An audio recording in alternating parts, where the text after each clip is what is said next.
Right, just want to make a post, and this one's about batteries and what I've learned so far about these things.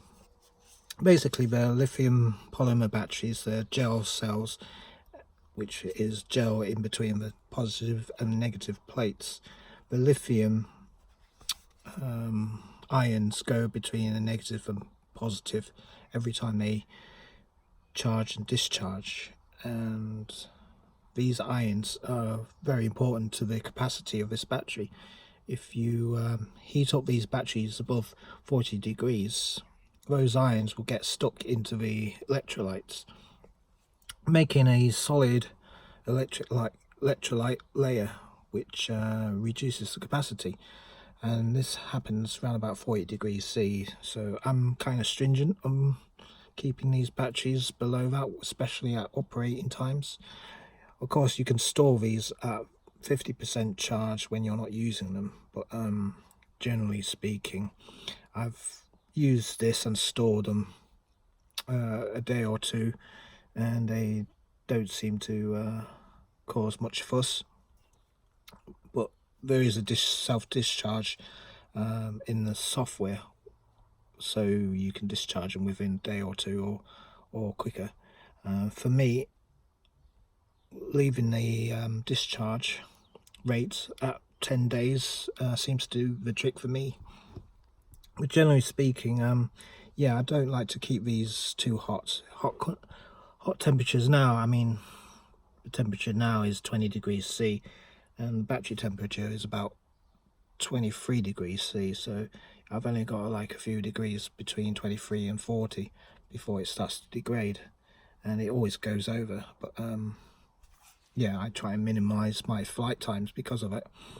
And if I was to fly on a hot day like this, I'll probably use the coast because it's more cooler during the coastal parts of England. And I would actually fly either in the mornings or late in the afternoons, not in the midday sun, because that's when the solar temperatures are at its highest. And even though this is white and it's reflecting less batteries and it's absorbing the light and heat energy, so I'll probably want to minimize that by doing it either in the mornings or in the afternoons.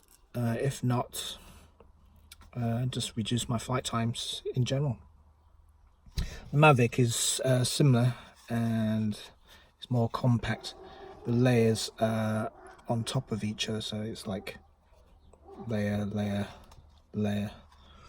with this is layered 3 aside and then another 3 aside, so basically 6 cells. These are 4 cells, I think, and they're all in series, so when you charge them up, they'll have to be at the same level.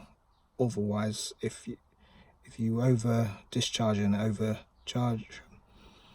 discharge them and charge them up again, the internal resistance, which is caused by the solid electrolyte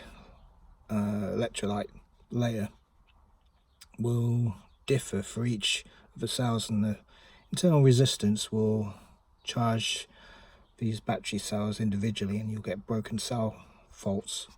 So that's something that you don't want to do. You just don't want to go below 30% of its capacity, because you're straining the batteries, and like I said, temperature goes up fairly high after 5 minutes of flight time.